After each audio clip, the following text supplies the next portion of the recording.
something. Let's see here. Starting the YouTube.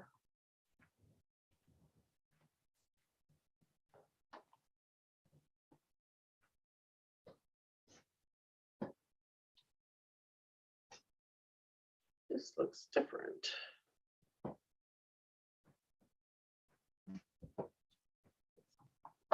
Raining and raining and raining and raining. Oh, really? It's a lovely day here. We've had so much rain. We've had record-breaking rain. For Seattle, goodness, that We've is had a lot of rain. More in May than the record for May. And it's only halfway through. Indeed. Of course, that's a lot better than being down in the Southwest where there's drought. Yeah. We aren't complaining about it too much. Well, that sounded a little complainy. Well, I'm just getting a little tired of it, but you know, I mean, it was nice enough yesterday that Alex could come and mow. So that was good.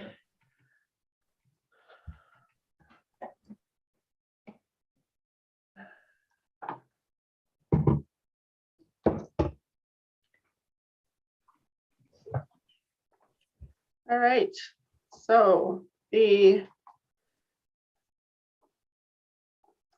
post is posted. I don't know why this always, here we go. The live stream is going. The time is the time.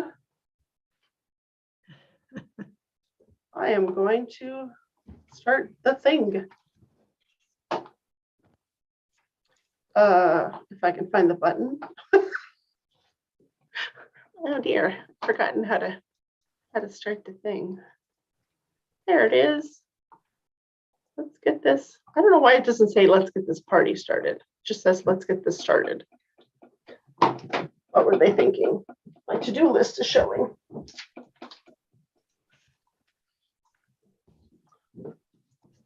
Oh, that reminds me, I need to put that on my actual to-do list now that I have that open.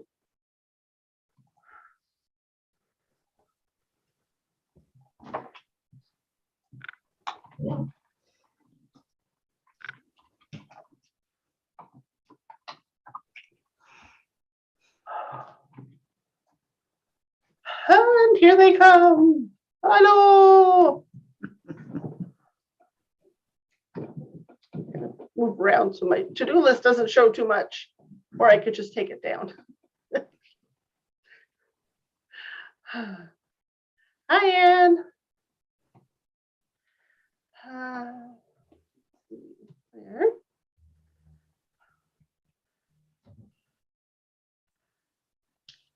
Hi, Barbara. Is it rainy on Vancouver Island too? Mom was just saying how much it's raining in the Seattle area.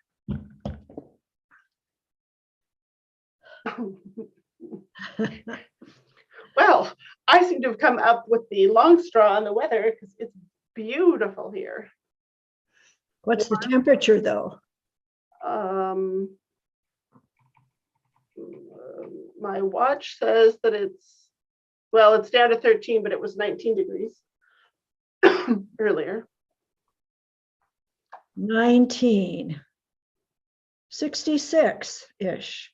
Well, that's pretty nice, actually. It's perfect. Yes, means I can wear whatever I want rather than having to wear many, many layers or run around in next to nothing. Oh, Neither of which are my very favorites. It is comfortable degrees. Early 20s, young, low, not young either, low 20s. Ugh. yeah, it would be nice if we could send some of our rain to California. I wish we could. You could put a bucket out there and catch some. New Mexico, the fires are just going like crazy already. It's very sad. Oh, goodness.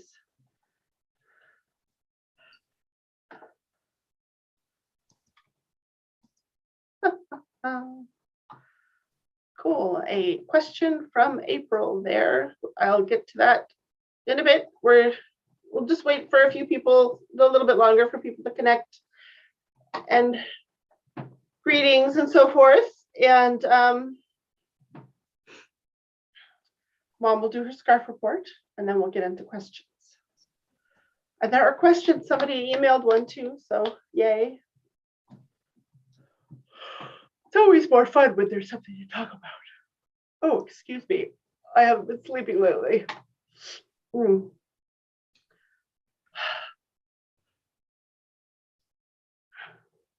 Everybody sent you many well wishes last time, Mom. I did tell her. But they're there in the chat again. Yes, all is well. It's been a whole month and it's recovering well. She's been weaving and driving. Yeah. With her bionic parts.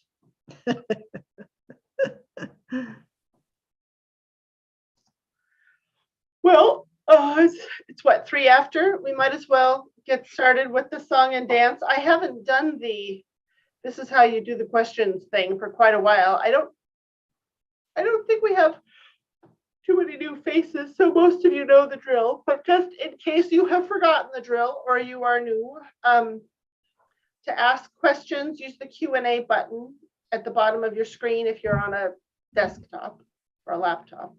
It'll be somewhere in the menus if you're on a device. For socializing and chit chat, or to ask questions that everybody can see and answer, put those in the chat. Ooh. My goodness, Scotland. Hi, Pat from Scotland, on a tour of weavers. How fun. They're in Harris. Wow. How neat. That would be fun. That's in the chat window. If anybody, if you haven't found the chat window, there are, chattery conversations happening there. So you might want to open it up and have a little gander. Oh, so we can all be envious of Pat together. I would love to go to Scotland someday. I woke up this morning. I was up late and then I got up earlier than I meant to because I'm in a chat group that is, except for me, everybody's in the UK, including Callie Brooker there in Scotland. And I had made some comment yesterday, just kind of off the top of my head, and Callie ran with it this morning, and I looked at this morning and she was saying, well, what about this and what about, and I had to get up and start playing with fiberworks and see if I could do the things she was talking about. So it must be very late there now. Yeah, this was this morning. Well, I mean, what are you, 4 or 5 hours ahead? 10 p.m. Of she me. said. Yeah, 4. Okay. Yeah. Well, not okay. outrageously late. No, but that's dedication. Yeah. Lovely. Thank you. You want to start with your scarf report, Mom? We missed it last month. Well, sure. It isn't anything very dramatic. This is one of 3 scarves that I wove, just a plain point twill threading on 8 shafts. I think it was 8 shafts. It's been a while and it was so simple I didn't write any notes. It's a 5 different colors, and I believe this is all Orlac. Oh. So it's rust and gold and orangey. I don't know if it really shows very well. It does. Yeah, I can see. It looks like there's a bit of trying to remember my Orlac colors. What is that? Blé d'or or something like that. A little slightly bit of a greeny gold to it. I don't know. So this one was woven with a rust weft. And this one, it really doesn't show very well. I like this one a lot, but it doesn't look very, it has a gold weft. And you can't tell that, can you? Yeah, I can see that it's gold, especially when you hold it back. Can't see the twill in that one as much. You see that there's colors going on, but I wouldn't necessarily have been able to say, oh, that is a point twill, whereas I can certainly see it in the rest one you're wearing. Well, you can see it when you're up close to it. Yeah. And then the third one is a lighter weft. Like a flaxy color. Yes, and you can see it in that if you look. Yeah. So I just treadled it straight, 1, 2, 3, 4, 5, 6, 7, 8, as I recall. And the threading took care of the points, and that was all there was to it. I noticed in the one that you have around your neck, if you hold that one up again, something about those vertical striations sort of in the warp don't look like they're parallel. Something about the colors, the interplay of the color and the structure makes them look like they're just slightly angled. Yes. Well, the colors are threaded randomly. Yeah. And I don't know if that does it. Probably has something to do with it. It's cool. It's a neat effect. Yeah. It's always fun when there's some sort of little unexpected twist. Well, weaving scarves to me gets to be kind of boring because it's 2 yards of the same thing usually. And so at least this way, I put enough on for three scarves, so it must have been about 7 yards. And I used different wefts at least. I had that much difference in it. But yeah, I get bored even with that and start treadling different ways or throwing in stripes of colors or something just to keep myself from going to sleep. Yeah. Or going away from the loom. My attention span. Once the project is underway and I know it's going to work, my attention span is pretty short. Well, those are lovely. Thank you. And the hand, it looks nice, but it's kind of hard to tell sometime in the picture. Yeah, it's 8-2. It's quite nice. And I don't remember the set. I did not make notes. Oh. But it's probably 24, I would imagine. 22 or with something 24. like this, you can. No, I made these before I had a 22 dent, an 11 dent reed. With something like this, you can beat it more lightly, and it still looks fine. It doesn't have to be square. Yeah, for sure. For sure.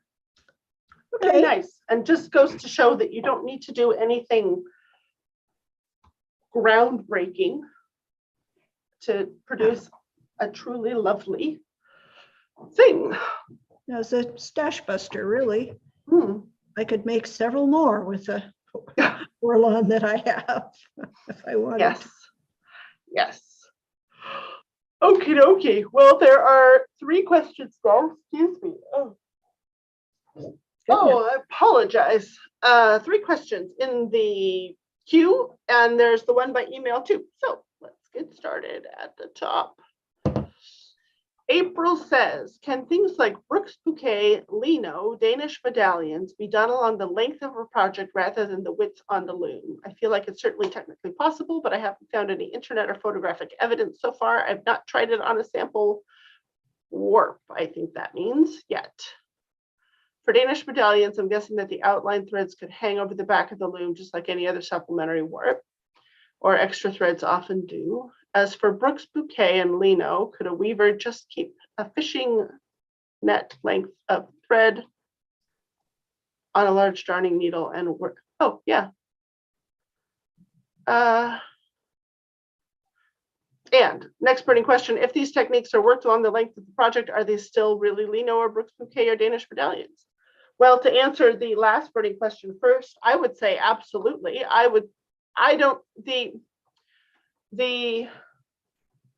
We care as the weaver, as the creator of the cloth, which direction the warp threads went versus the weft threads, because it's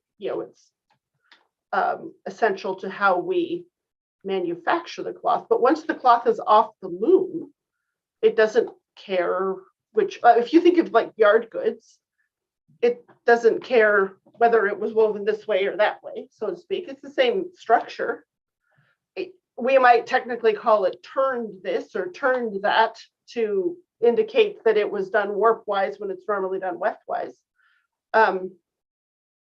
So then I'm pretty sure there was a project in Little Looms, maybe. Was it done under Richard Heddle? I think it might have been. In one of the early issues of Little Looms that had, trying to think if it was, maybe it wasn't turned, maybe it was regular, but it had warp-wise stripes. And so when I think it was Brooks Bouquet was done around it, it looked like it was creating almost like Danish medallions, but going lengthwise. I have done lino warp-wise and weft-wise. In fact, we did that, Mom, in Turkey. Certainly did. They just left spaces in warp so that they could go back with a needle, and it was done with a needle afterward. In both directions, actually. They didn't do the lino on the loom either. They didn't? Nope. No, I guess they didn't. That's right. They did not. Because somebody else did it. They called it antica, which is, I was assuming like antiquing or something like that, but what do I know? Is it? Do you know what? Oh, you don't? Okay. I don't know that. Yeah, remember the neighbor was there and doing the lino. The handwork, yeah. Mm-hmm. So I think that would be much the easiest way to do lino off the loom. And the first time I ever did warp-wise lino, I did exactly the same thing. Because I had somehow inherited, as you do, a bag of yarn from who knows where. And in the bag was a finished scarf, a woven scarf, but it was just plain weave, not very long, not very wide, just plain weave, and kind of a little boring. Nice soft yarn, but a little boring, but fairly open. And I just pulled a warp thread out and sewed it back in as lino. So yeah, you can pull threads or you can leave a gap. That's what we did in Turkey. We just left about a centimeter when we were weaving, and there was a centimeter gap in the reed. So there was maybe 2 inches of fabric and then a centimeter open, and then 11 inches of fabric and a centimeter open and 2 more inches. Well, remember, they did squares. They did squares that were about, 1.5 inches square. Then they left openings before. Mm-hmm. So there was a lot of that handwork on some of those items that they did, table linen. I have one just over there. Maybe I'll get up and get it later. So as far as Danish medallion, Brooks Bouquet, I mean, again, I might be inclined to work them after rather than messing about with them on the looms. But I'm sure you could figure it out. Just because you can, would you want to? It's an interesting puzzle. It's a fun puzzle. But yeah, and yes, I absolutely think it would still be lino or Brooks Bouquet or Danish medallions, any of those things going the other direction. On the same note, sort of, one of the things that I played around with when I got a knitting machine, just kind of it's one of those Brother bulky bed, well, kind of cheesy for big fat yarn knitting machines, almost right at the same time that I got my first loom and was learning to weave. And one of the things I played around with was knitting a fabric and then dropping stitches to create a ladder and then weaving yarns up through the ladder. So there was woven fabric embedded and combined with the knitted fabric. And I suppose you could do the same thing if you left gaps in the reed and you wove across it with a heavy enough yarn, you could knit them up. Fun. And there go the brain hamsters off in a new direction. Fun. Okay. Jean says, I have a pattern I'd like to use to make a scarf. It's in 60/2 silk, and I'd like to use 20/2 wool. How would I convert it to use? The silk is at 60 ends to the inch.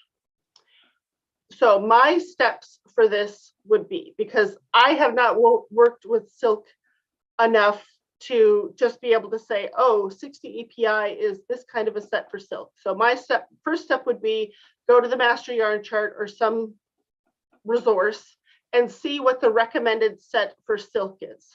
So let's do that.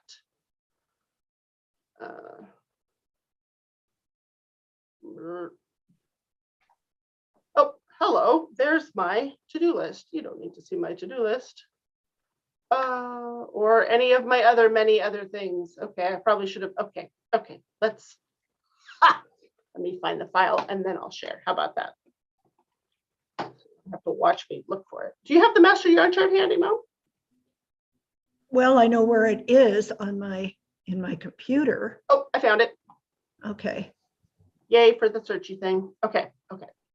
Now, share screen master yarn chart. Let's find silk.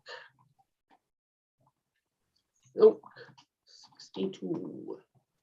Okay, just look for 62.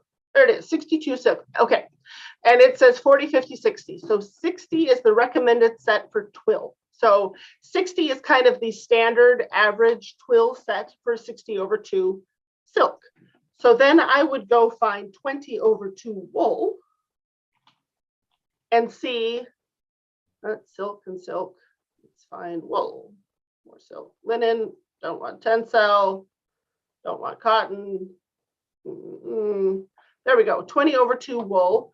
They're saying the analogous set for 20/2 wool is 30 ends to the inch. So that is what I'd probably go for.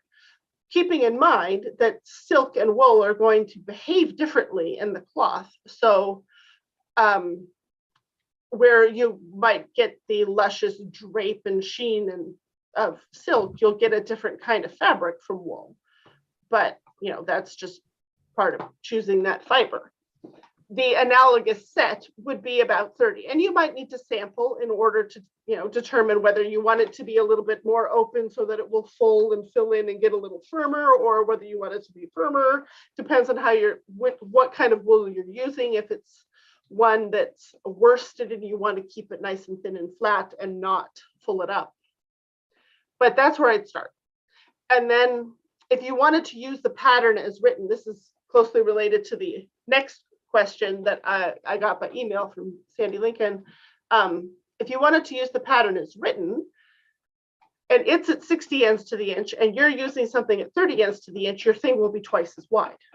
So maybe that's fine. Maybe you want to make a wide scarf, but if you don't want one that wide, then you need to figure out which half of the threading you're going to use. If it's a certain size repeat that's repeated a bunch of times, maybe you can just repeat it half as many times.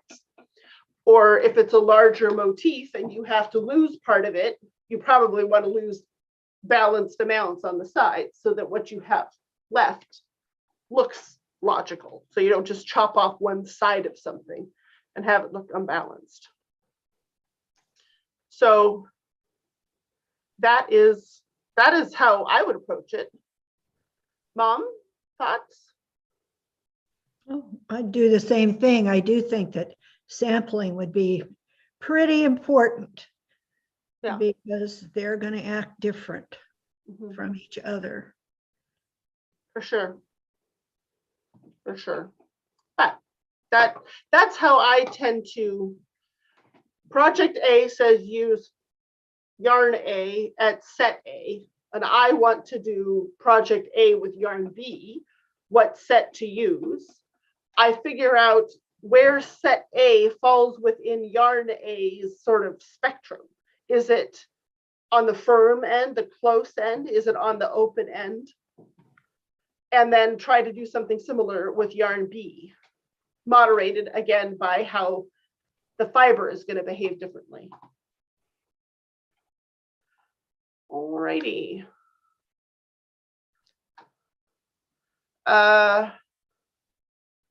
Jean says the border is 16, the pattern is 26 ends. So yeah, you've got, so it sounds like you'd have lots of repeats of whatever it is. Each of your repeats will be twice as wide as in the original if you're using half as many ends to the inch. So if it had said, I imagine it's like, you know, do your border and then repeat it, maybe it's 16 times, just picking a number out of the air. You could do the border and then repeat it 8 times and then do the border. It won't be exactly half as wide because the borders are the same width and the center is, well, the borders are the same number of ends and therefore twice as wide. But usually for a scarf, it doesn't matter so much if it's 10 inches or 10 and a half or 9 3/4 or whatever. We're not usually aiming for a precise measurement on a scarf. Oh, Q&A visible to all. Yes, thank you, Anne. All questions there. Comment. Done. Now you can see the questions. Thanks for the reminder. And okay, so the next other question that I have that was related by email, let me get to that one. Sandy says, I have a draft for placemats and they use 3/2 pearl cotton. She doesn't have any 3/2. She has 8/2, 8/4, 5/2, 10/2. So if I want to use 8/2, how do I decide how many ends I need to make the project 22 inches wide? So first of all, I'd stop and think, if you are making placemats, 8/2 is quite a bit lighter than 3/2. 3/2 is going to make a fabric that has a certain amount of heft. It will, you know, probably sit on your table and lay there and not just like flutter in the wind. 8/2 might not do that. Sandy said in her additional comments, though, that she doesn't want to make placemats, she wants to make towels. Well, then 8/2 is perfect. I do the same kind of thing. She doesn't say in her email what the suggested set is for 3/2, but say that the suggested set is 12 ends to the inch, just coming up with a number. I would go to the master yarn chart. I would see where on that spectrum of open like for lace or somewhat close like for twill, that 12 lands. And then I would go look at the 8/2 range, which goes from 16 to 24, I think, maybe 18 to 24, and try to pick a number that's in the same spot on that spectrum. If I was trying to, well, okay, if it was a structure that I wasn't familiar with, and so I wasn't quite sure what set I would normally use. For 8/2 cotton for towels, my go-to set is 22 or 24 ends to the inch. 22 if you can slay it without driving yourself nuts. 24 if you haven't got a 11 dent reed, because it's easy to slay. And the difference between 22 and 24 is subtle, so not enough for me to bother with the awkward slaying. I'll just go with the 24 and maybe not beat it quite square, so it's a little bit lighter. Thoughts, Mom? Well, again, it depends on the structure and the design. Oh, yes. If I'm thinking 12. Well, 12, but if you have something you want squared up, True. a design that you want squared up, then it's hard to do that at 24. It's usually a little elongated. If Depends it on doesn't your matter, then it doesn't matter. It depends too on your loom. If you have a baby wolf, it's harder to square something up at 24 EPI than if you have a 60-inch wide makeover. Well, that's true. That's true. At 24, you do need to beat it harder and maybe it will be a slightly denser fabric than if it's at 22. So there's all those considerations. It also, I guess, depends on how many of them you're going to make. If I'm putting a warp on for, I mean, not that I do this, but sometimes my friend Sandra and I put a warp on at her place for a whole lot of towels. If I was putting on a warp for 15, 20 towels, then I would take the time to slay at 22. If I was just putting on a quick warp on and off, I might not. Oh, I probably would. I'm not really as lazy as I make myself out to be. It's not that hard. I know. But I would just get an 11 dent reed and have done. Actually, speaking of Sandra and 11 dent reeds, she's driving across the country right now. She's on her eastbound again now, and she's stopping tomorrow, I think, maybe the next day, at Brossard Leclerc and picking up a big order of 11 dent reeds. There's, I think, one reed in the mix that is not an 11, but all the rest of them are 11 dent reeds of a whole bunch of different lengths and some rattles, because it's the shipping on them is just crazy. But if she's driving by anyway. So is that for your shop? Mhm. Yeah. Yeah. Okay, so answer to Sandy's question is really the same answer as Jean's. Find the spectrum for the recommended yarn. Find the recommended set with kind of located within that spectrum. And then find the analogous spot in the spectrum for the yarn you plan to use. All right. The last question is from Holly, who asks, can you walk through the Fiberworks redraw on network function? I can do that. I can indeed. I have not used it a whole lot, so I can tell you what I know the different buttons do. That information outside of the context of a discussion of network drafting and how it works is going to be pretty what's the word I want when it's like not anchored? It's just going to be random facts. If you don't know what network drafting is about, and I don't have the brain to explain network drafting in a nutshell right now, but anyway, I can walk through how it works. So let me get a new one open, and I can show you the thing that I use the network redraw on network thing for the most often.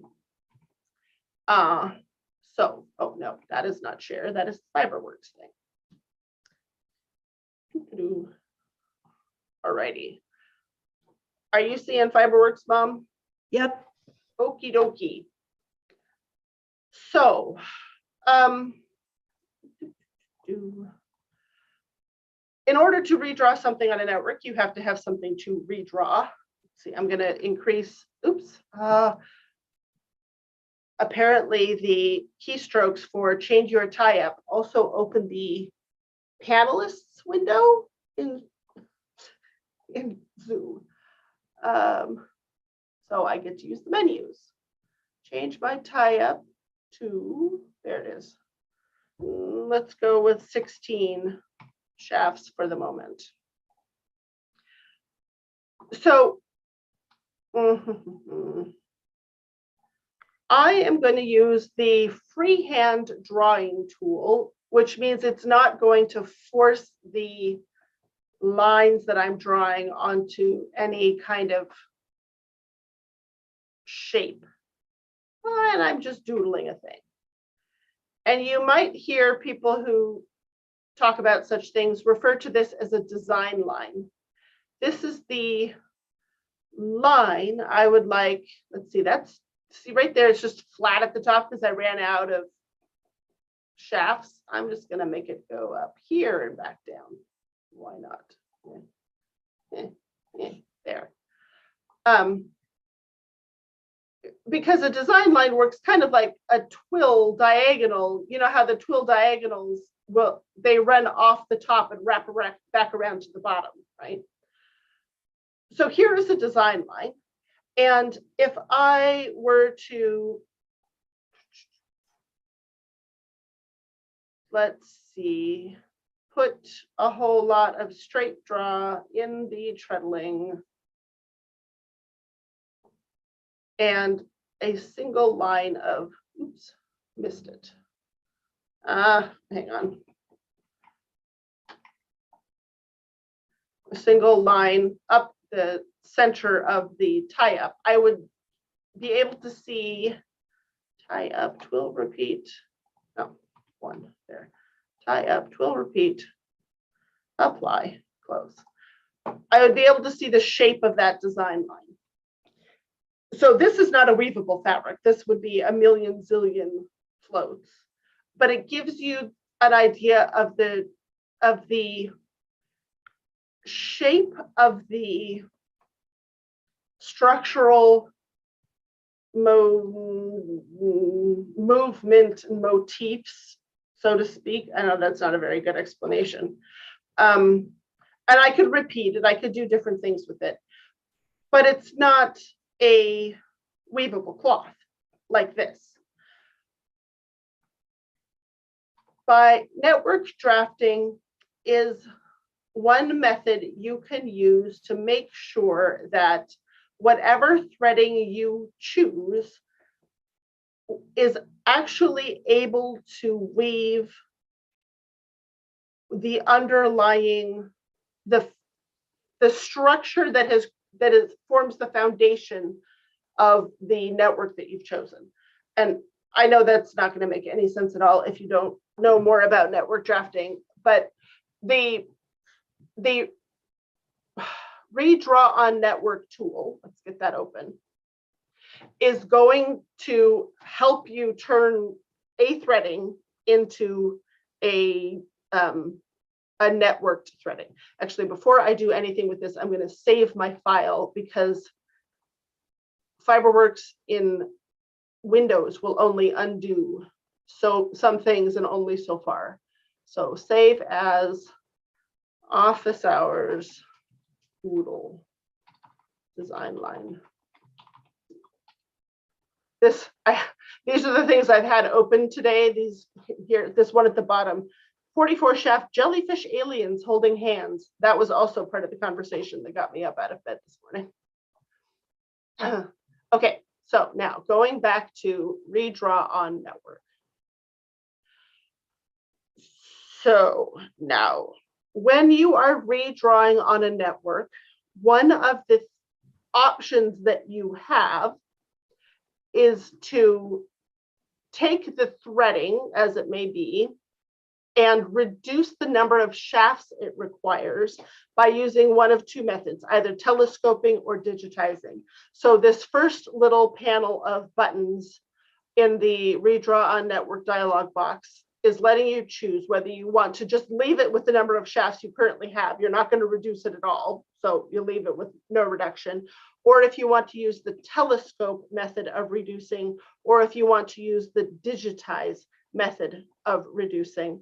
And I am pretty sure, I might have this backwards, but I'm pretty sure that telescoping essentially takes your threading and cuts it into strips horizontally of however many shafts you've got, and moves the threads from a top strip down to a bottom strip, so to speak. So if your threading was, say, 9 shafts, but you've only got 4 to work with, it would leave everything on 1 to 4. Like if you say, okay, move it down to 4, it would leave everything that's threaded on 1 to 4 exactly where it is. Anything that was threaded on 5, it would move to 1. On 6 would move to 2. On 7 would move to 3. On 8 would move to 4. And then those threads that were on 9 would also move to 1. So it's taking almost like strata of your threading and collapsing it, like folding up a telescope, I suppose, to a shorter height but keeping all the threads like one up or one down or next to whatever based, compared to the previous one. Whereas digitizing is almost like you took a weight on the top of your threading and just squashed it flat. So maybe if you're going in that case from 9 to 4, you might say everything on shaft that started out on shafts 1, 2, and 3 is now on shaft 1. Everything that was on shaft 4, 5, and 6 is now on shaft 2. Everything that's on 7, 8, 9 is now on shaft 3. Oh, well, you've got a spare shaft. But it's that idea of compressing everything vertically rather than cutting it into strips. And so if my threading was written on clear, clear, what's the plastic, whatever, with graph paper, and I cut it into strips and then I just stack them all up on top of each other, that is what telescoping is like. So that's what these two options are about. I think if you choose one of these, then you get the option. Okay, with digitize, the no rollover thing comes up. I don't know what rollover is in this case. I suspect it has something to do with if something doesn't squish down within the height you've specified, let it be on the bottom shaft or something. I don't know. Telescope does not have the no rollover option. No network means do this reduction to fewer shafts without also putting it on a network. And then it's got reduced to, so I started out with, I don't even remember what I started out with. What is this? 24? Oh, I guess I can count it. 1, 2, 4, 6, 8, 16. And I can say, well, I guess I could reduce it to 24 shafts, reduce it to 32. I don't know what that's going to do. Nothing, probably. I'm not sure why these radio buttons are here. And there's also a thing over here, but whatever. It's probably just for speedy entry. And then this stuff down here, the initial height and style, has to do with the network. So the top part, you can do that reduction whether or not you're also creating a network. So it's under the redraw on network dialog box because it's often done in conjunction with putting things onto a network, but they're two separate things that often get done together. The initial height and style, the initial is the name of that is applied to the shape of the underlying structure, so to speak. That's a kind of I'd have to say a whole lot of words to explain those few words. It's kind of like having a cookie cutter. If you say, here's a cookie cutter or a stamp, this stamp represents what twill looks like. And if it was a 2-2 twill threaded a straight draw on 4 shafts, then it would be a little stamp that was a 4x4 grid and the diagonals would be filled in. And you could stamp that all over the place, kind of like, and then wherever those little diagonal things are fair, allowable spots for your threads. Well, that shape could be a left-leaning twill. That's what this radio button currently is saying. It could be a right-leaning twill. It could be a point twill. It could be a zigzag. Not sure what that is, frankly. Rose path, that one would be 1, 2, 3, 4, 1, 4, 3, 2, if it was on 4 shafts. But here with this set initial height, you could make it a different number of shafts. And so these little shapes will conform to this number of shafts. Don't take the fact that Fiberworks gives you 6 options for shape and 6 options for shafts to mean that those are the only networks that are available. That is not the case. But it does, that's what Fiberworks, at least in Windows, has. So if I were to choose one of these and then say apply, it's going to take my design line and now redraw those things on, oh, look, it reduced it to 31. 31 shafts just by adding the extras that I didn't need. Let's say undo and leave it at 16. And now apply. There we go. And if I zoomed out, I don't know if I can undo this. You'll see that the design line is still that same shape, that wavy shape, but now the threading has moved to shafts in an order such that if I wanted to, and I set the treadling up, or the tie up and the treadling and everything up correctly, I could weave, we'll repeat, a 2-2 twill or a 1-3 twill. I could weave 2-2 twill on it. Why is that desirable? Why would you go to the effort of threading something this complicated in order to get a 1-3 twill or a 2-2 twill? You wouldn't. But if you choose a threading that is constructed like this so that the 2-2 twill or the 1-3 twill is possible, and you choose then a twill tie-up that is related to that structure, then you can be pretty sure that the fabric you produce will have many of the properties of twill, including the drape and such, well, mostly the properties. It will be a different kind of twill because you're not likely to put this tie-up in. But what if I did something like, let's see, 1, 2, sorry.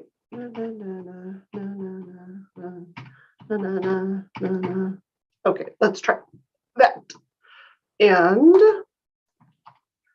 twill, repeat, apply. So now I have that's original kind of shape in the design line, but it's woven, it's a combination of 2-2 and 1-3 and possibly in some places 3-1 twill, although it doesn't look like it. I could make it be if I wanted. And everywhere in this fabric, it's going to act like a twill. So that at least is an explanation of what the different parts of that dialog box do. It is only just the briefest introduction to network drafting, and probably not nearly enough to make you anything other than confused, except for possibly interested in learning more. Alice Schlein has written a great book on network drafting, and Bonnie Inouye talks about it some in her Exploring Multi-Shaft Design. Alice Schlein recently did the Textiles and Tea podcast for HGA back in, I think it was in March.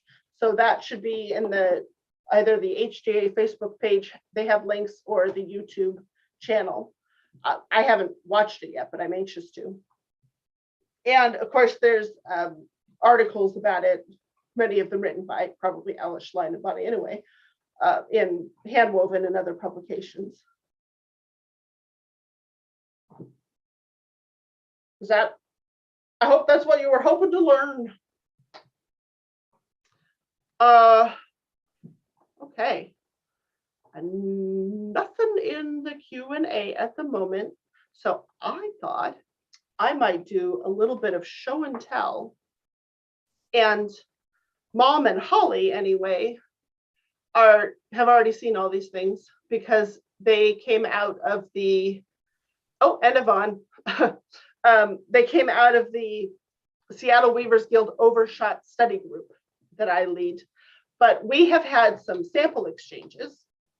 We just exchanged the most recent round of samples, and mine came in the mail last week. This week? Last week? That doesn't matter. And it wasn't an official exchange, but during a conversation a couple of months ago, I was demonstrating something and made the comment, somebody asked if I was going to weave it. I said, well, sure, It's lovely. I'd love to have fabric, but I don't have no way. I don't have the time to weave that. Look how many ends it is. It's ridiculous. Does one of you want to weave it for me? Oh, somebody did. Nancy, if you're out there or you're watching this in the not so instant replay, I am showing off my sample yet again. So the first thing, I'm going to talk about that one that Nancy did first, and then I will talk about the other thing. Although if anybody has any questions, please leap in because I can always change topics. I don't know why I'm going blurry. Doesn't matter if I'm blurry, but you want to see the fabric. So a few months ago, the topic, it's going to drive me nuts. I won't look. I will pin mom, so all I can see is mom. Mom, there you are. Hi. Now you're clear. Oh, good. I just shouldn't look at myself. That's all. A few months ago, the study topic was suggested by Holly, I should say, taking an overshot draft and turning it into deflected double weave. It's a topic that is discussed, that Marian Stubenitsky talks about a little bit in her Double with the Twist book. She's got a few pages on it towards the back of the book. And I gather the Complex Weavers study group was doing something with it too, the double weave study group. And I'm sure it's been touched on by many people and many times. So I looked at how I would do it. I read Marian's and I realized, I think I did mine first and then I read Marian's, and our versions are a little bit different, but close, also very much the same. And what I did was to take just an overshot threading that I happen to have on my, actually I can show you, if I can find it, I can show you, that I just happen to have on my computer somewhere. I have a lot of overshot drafts just on my computer somewhere. And it happened to be a threading that's called Monmouth or Monument, depending on the source you're looking at, which is found, I got it out of Keep Me Warm One Night, which is a Dorothy Burnham book about the Royal Ontario Museum's textile collection, in which overshot coverlets figure greatly. But it's also in Florence Mackley's Hand Weaving in Cape Breton as a Cape Breton draft, where it's called Monument. And it's in there a couple of times, I think. And it's one that I've used in classes a lot. But the version that I happened to open up was the Rose Fashion version rather than the Star Fashion version. I should find this because just talking about a draft that you can't see is not very interesting. The Rose Fashion version is one that Nancy, a friend who is also in that study group and has taken lots of classes, lives near mom, has dubbed Duck Pond because it makes shapes that look like big duck feet, and there's kind of a round circle in the middle. Let's see where I can find Monmouth. Monmouth blanket with borders, Monmouth, Monmouth. I have so many Monmouths. I don't know which of these I grabbed when I did the thing for, oh, come on, why aren't you letting me open it? There we go. Okay.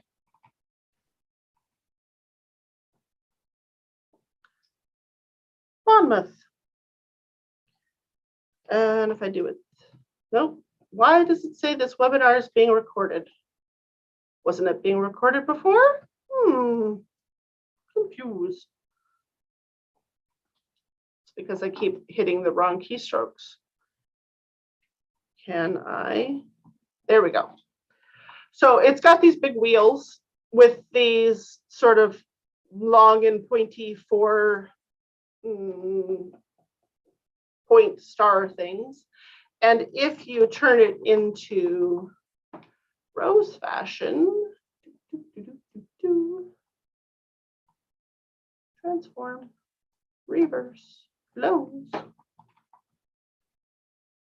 and turn it over. It makes these these things here so cute. Okay, where's my annotate? Draw. Not that. Draw that. These guys here that Nancy says look like duck feet. And she's not wrong. They look less like duck feet when I draw them like that. But anyway, that's why she calls it duck run, because it's got these feet and these round things. And I was showing them how to turn overshot, how I turned overshot into deflected double weave by using the substitute block function. And somebody said, wouldn't it, are you going to weave it? And I said, oh gosh, no. Let me see if I have the double weave version here. Weaving study groups. Star of Bethlehem. Monmouth, there we go. As da da da da da da da. So it doesn't look the same, but you can still see there's the duck feet in the corners and one big old circle. But this one repeat of Monmouth is, let's see, oops, wrong button. 848 ends, one repeat. And somebody says, you're going to weave in. I said, oh yeah, I'll get right on that. No, I won't. Well, then Nancy watched the video. And the next thing I know. Oh. I have it. Okay, it wasn't like instant, but, and I don't know if you guys can see this that clearly. This is 10-2 cotton, done at 30 ends to the inch. Bless her heart, she wrote up complete stats. So I know everything about how it was made, how big it was before it was washed, and after it was washed, and how long the fringes are, and da da da da da. So I can make it myself if I wanted. And the thing that I think is so super cool about this is, one, it looked way more like the overshot motif than I thought it was going to. And two, even though this is an 8-shaft double weave with what looks like pretty long lines there, those are the half tones from the overshot. There are no floats. There's basically no floats. I mean, yes, there are floats that go over 4 ends, but at 30 ends to the inch, even before it's wet finished, those are nothing. So this fabric would be totally functional for anything you don't want floating. Baby blankets, garments, all kinds of stuff, pillows. And it feels lovely. It's got really, it's got some body. It's not slinky, but it's still got lots of nice drape. I just love it. So overshot on 4 shafts turned into deflected double weave on 8 shafts, and then woven for me by. All righty.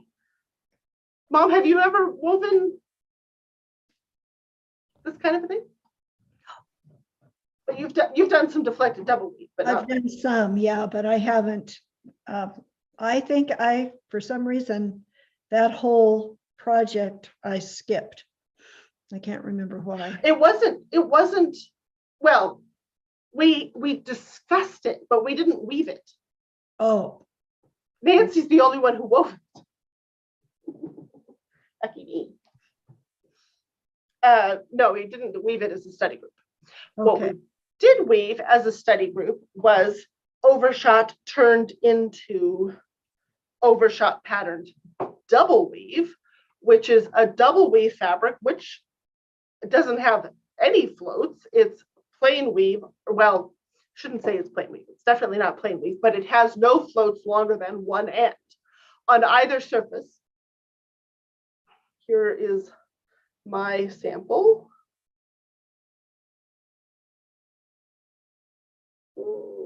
Should back it up. And it's called overshot pattern double weave because, as you can see, it's got overshotty motifs.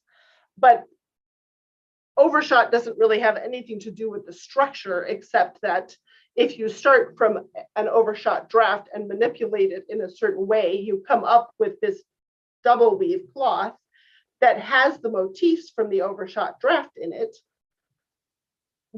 But unlike overshot, there are no floats. So if you want to make an overshot motif, coverlet, pillow, garment, tote bag, whatever, but the floats are a problem, you can turn it into this, which is known by several different names. I think the most appropriate name is complementary plain weave, but you'll find it in the literature as overshot pattern double weave, as complementary plain weave, and several other things. And the best thing about it is that this beauty is still 4 shafts. 4 shafts. That's all. One of the first things I wove, well, it wasn't the first thing. I mean, I wove it in this house, which means it was at least 3 years after I got or 2 years after I got my loom, but was overshot pattern double weave, because I saw an article about it in a hand woven magazine. It would have come out, that would have been no earlier than 97. So the magazine probably came out 94, 95. And I was just blown away that I could do something so fancy with my 4 shafts. That wasn't that I only had 4 shafts. It didn't last long. So I thought, unless somebody had a question or wanted to discuss something different, I would show you the steps for taking an overshot draft and turning it into overshot pattern double weave. The other thing I wanted to point out about this is this fabric. This is I wove a couple of yards, 16 inches wide, and then cut it up into pieces because we had a sample exchange, and this is the size of the piece that everybody got. We were supposed to aim for something around 6 or 7 inches square. And my goal was to create a piece of fabric that, even though it was double weave, has really nice drape so that you could wear it as a scarf or whatever, something nice and not slinky, not sleazy, but very flexible and drapey. And I think I achieved it. I'm really very pleased with it. And it is, I think I talked about this last month, didn't I? Sorry. 16-2 bamboo set at 44 ends to the inch. I used my 11 dent reed again. So I didn't show you how to do it last month, did I? Jeez. Am I that much of a broken record? And is my memory that bad? I don't think so. So let me find I have it an appropriate file open in Fiberworks somewhere all ready to show you. But now I have Monmouth and I have network design lines, and I've got all kinds of other stuff open as well. Apparently I closed the Fiberworks I meant to keep open. Andy.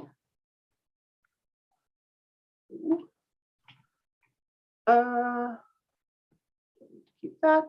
No. Oh, cancel. That's the one. I wanted those open. Oh, where did I close? This one. I just want to close this one. Sorry, I'm narrating. No. Okay, this is the one I wanted.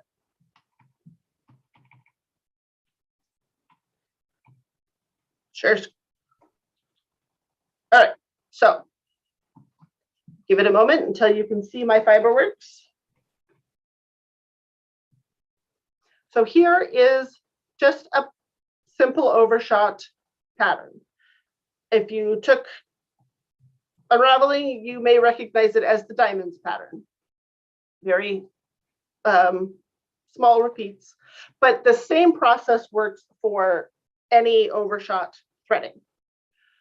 So the first step, this one currently has an overshot treadling and an overshot tie-up too. But remember, we are not weaving overshot, we are weaving double weave.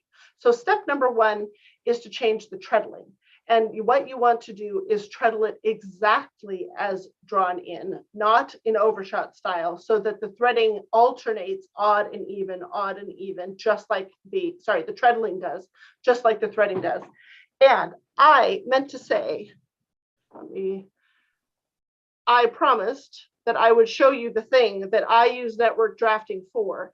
There are a lot of times when some process you want to do with the threading requires that it alternate odd and even in order to achieve success.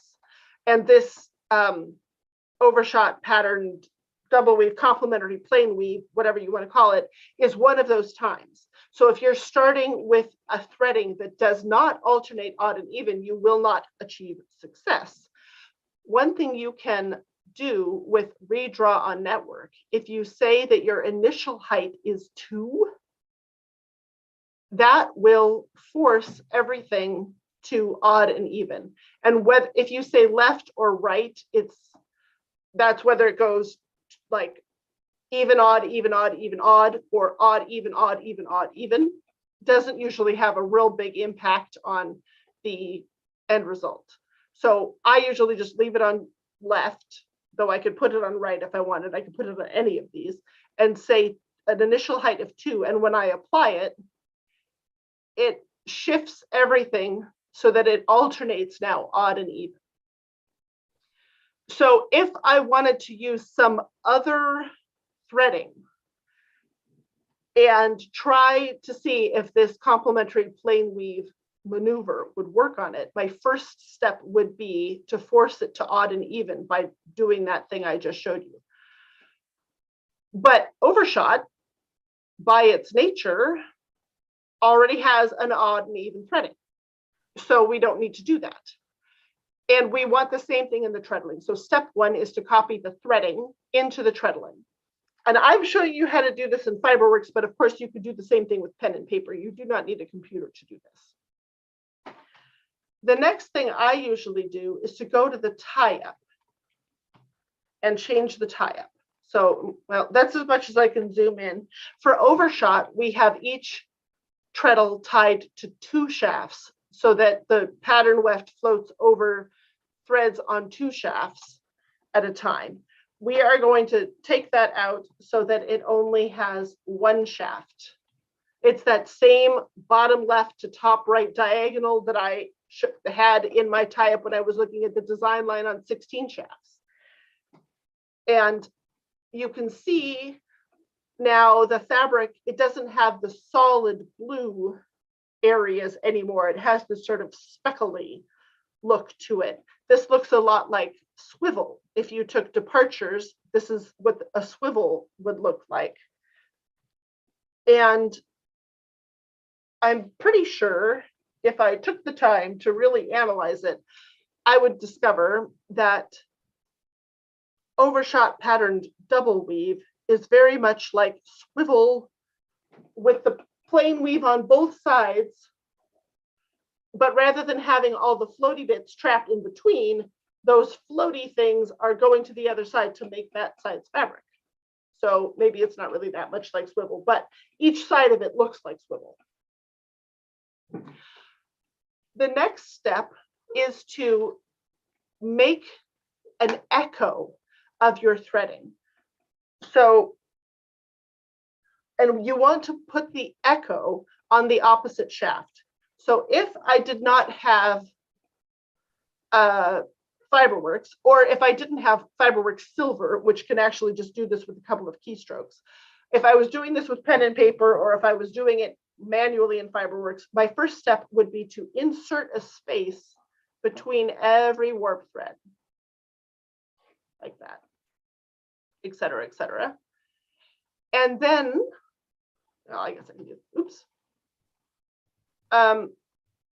I'm not going to do it that way because it would be very laborious, but I will show you at the beginning that I would start at the very beginning. And after each existing warp thread, I would insert another thread on the opposite shaft. And when I say the opposite shaft, I mean the thing that is directly across the twill circle from it. So on 4 shafts, that means the thing that is 2 shafts up, which means 1, its opposite is 2 shafts up, that's 3. 2's opposite is 2 shafts up, that's 4. 3's opposite is 2 shafts up, but it runs out of shafts at 4, so it wraps back around to 1. So 3's opposite is 1, which is a good thing because 1's opposite is 3. And 4's opposite is 2, just as 2's opposite is 4. So the odds are opposite of each other and the evens are opposite of each other on 4 shafts. So my first thread is on one of the evens, which means the one I'm going to insert will be on the other even. That one's on 4, so I need to insert, sorry, it's on 2, I need to insert one on 4. The next thread is on 1, odd, so I need to insert one on 3, also odd. There's 2, I insert on 4. There's 3, I insert on 1. There's 2, I insert on 4. There's 3, I insert on 1, etc. across.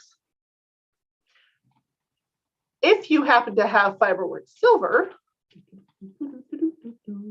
you can achieve the same end result much faster by going to warp, parallel repeat, which gives you the option to take the threading that's there and make a parallel of it.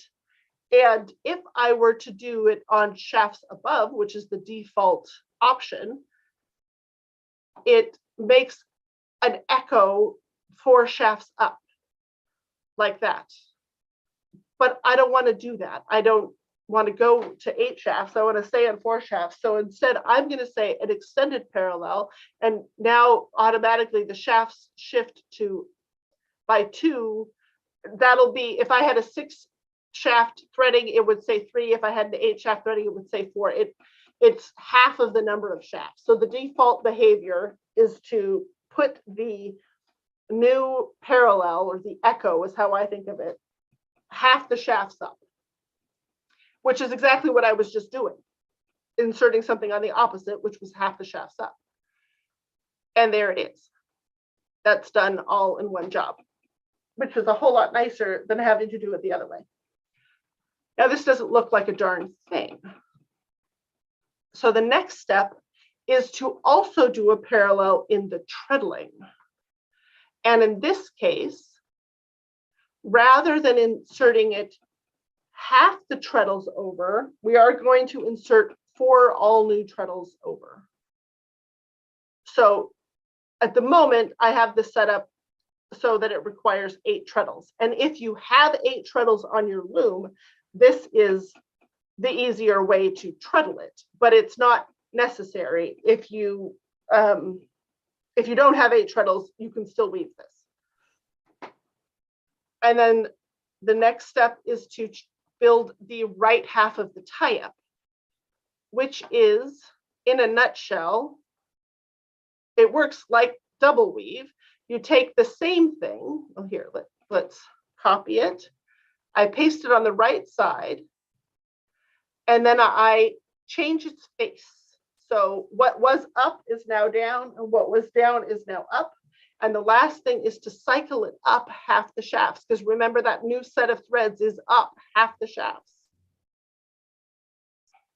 And at this point, do you see how everything is like little stair steps, zigzags, stair steps all over the place?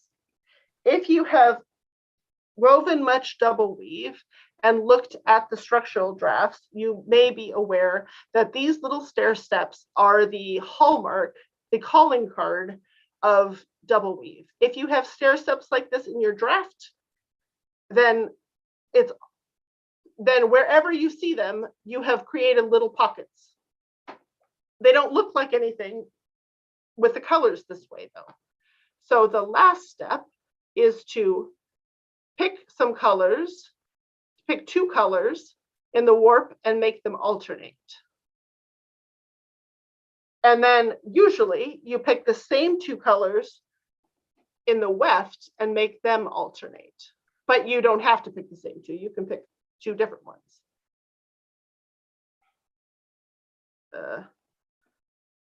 And when you do that and you zoom out, there now you can see the diamonds are back to some extent. And if I put Fiberworks into look at this like it's double weave, well, there they are. This looks very much like that version of the design when I took out the extra treadles in the tie-up and I said treadle it exactly as it was threaded. Except now on the back side, it's the inverse. So that's front and that's back. Still on 4 shafts. And if you use different colors in the weft than you used in the warp, oops, you get like a pink side and a blue side or whatever. So it's a lot of fun. It's not very much fun to thread. If you look at that threading, it's hard to keep track of stuff. And one of the women in our study group said that it's one of the hardest things she's ever tried to thread because it was really hard to keep track of. So if you have 8 shafts and you don't have to do the parallel on the same 4 shafts you started with, but you can add them to 4 new shafts, then that does make the threading a lot easier. The other thing, excuse me, to point out, right now I am using 8 treadles, but most 4-shaft looms do not have 8 treadles. So let's look at this tie-up a bit. If I take out, let's see, 2, 4, 1, 3, 2, 1, 3. I've taken out some of the treadles on the right side, and now the treadles on the right side look exactly like the treadles on the left side, correct? So let's look at this first right treadle. It is currently tied up to shaft 1. And what I want to add to it are because that's an odd shaft, I want to add both of the even shafts to it. So I want to tie up you can think of it like the tabby that is not already part of the shed. So the shed has got 1, so you want the even tabby. You can think of it that way. That's not really what's going on, but you could also just say, well, it's odd, so I need to add both evens. So if I had my 4 treadles tied up 1, 2, 3, 4, and I had 2 tabby treadles also tied up 2 and 4, 1 and 3, I could keep my foot on that treadle 1 and just add one of the tabby treadles to it. So I'm stepping on 2 treadles at once. 2 and 4 would go there. Now this next treadle is tied to an even shaft, so I need to add the odd shafts to it. So like if I didn't have 8 treadles, I would say, okay, my left foot, as it may be, is already on the treadle that lifts shaft 2. My right foot needs to step on the odd tabby and add 1 and 3. And this one is odd, so I add the evens, and this one is even, so I add the odds. And that is how I achieved this tie-up. But another option would be to, let's see, I take 1, 2, 3, 4 out. So now I'm just adding the 2 tabbies. And now I think this side, oh, what's it doing? It's unexpected. It's still doing, well, that's very unexpected. Why is it still making cloth without half of the, well, anyway, not quite sure what's going on there. If you turn on, let's see, treadling,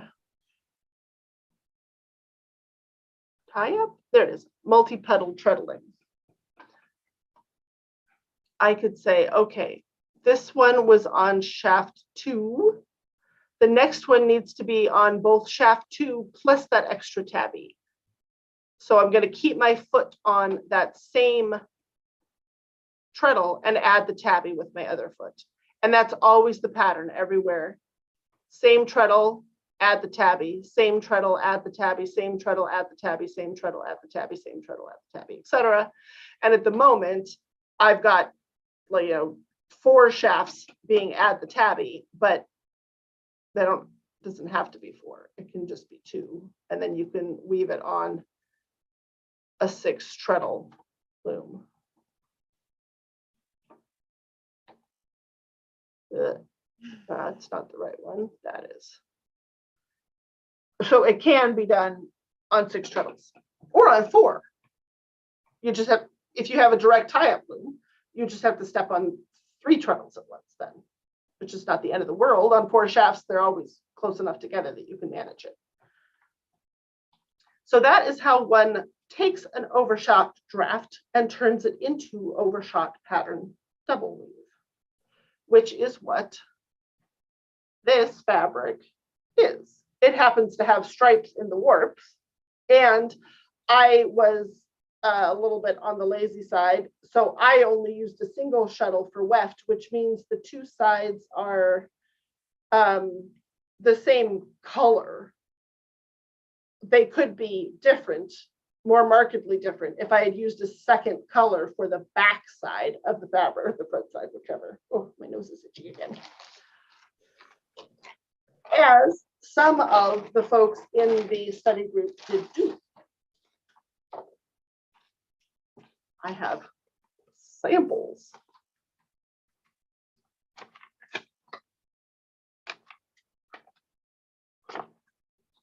This one was woven in 3/2 pearl cotton. This one was woven, this side has the same colors as the warp, and this side is a different color from the warp. And it's interesting to me that on this side, what I see is the kind of star, it's almost like duck feet from Duck Pond around a star thing. But on this side, I see the circles, even though both things are on both sides. And I mean, I've got a whole bunch of them. I probably don't have time, or you probably don't want to see all of them, but I will show you an assortment where Yvonne did a lovely one. Oh, there's Mom's. Mom's are in subtle colors. The design shows up more or less according to how much contrast there is between the colors involved. So when you've got low contrast, like in Mom's, it's more of a subtle fabric. And when you've got high contrast, then the design, oops, hit the wrong button, shows up a little differently. Let me see if I can find where's. Here it is. This one. This one is lovely, hand-dyed. Yakety yak, lavender sheep, yakety yak in merino, yak, and silk, which she says, are you ready for this? I think it would be great for scarves, placemats, and table runners. Well, maybe. I mean, the fabric is nice. It would lay nice on yak and silk placemats, Yvonne. You have got far more time to hand wash placemats, or at least more inclination than I have. I don't have any friends that I like nearly well enough to let them eat off yak and silk placemats. No, but I do have friends that I love certainly well enough to give them a lovely yak and silk and merino shawl. And the thing that's great about doing this with an overshot sort of motif is that you could take one, like that monmouth circle, and blow it up huge, big enough to do an entire queen size coverlet, which in overshot would have ginormous floats. but there won't be any floats. I think that there's like 10 of them, but I think that's everybody who is connected today or might be watching it at some point. I don't know. Oh, this one is so tiny and delicate. She designed her own threading. There's some real overachievers in this study group, I have to say.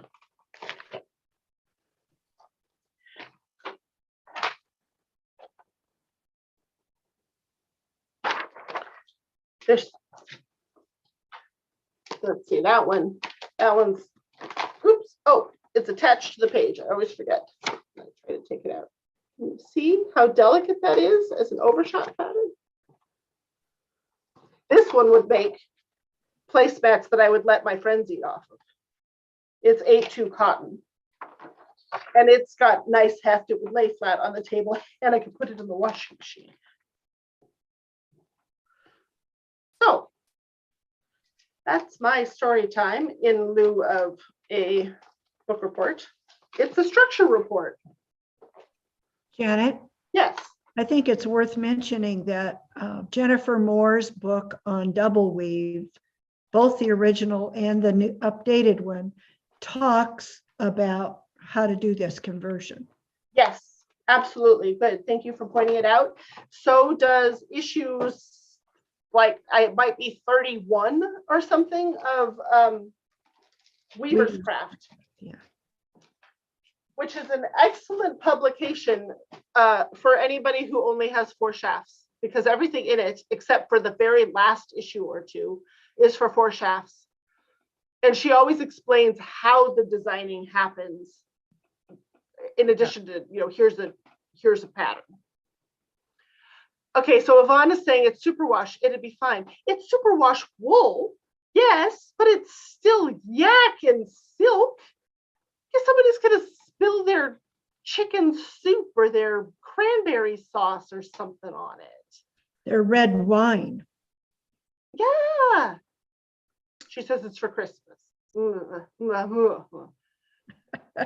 Please do not be offended if you are ever at my house for Christmas and I do not give you silk placemats to eat on.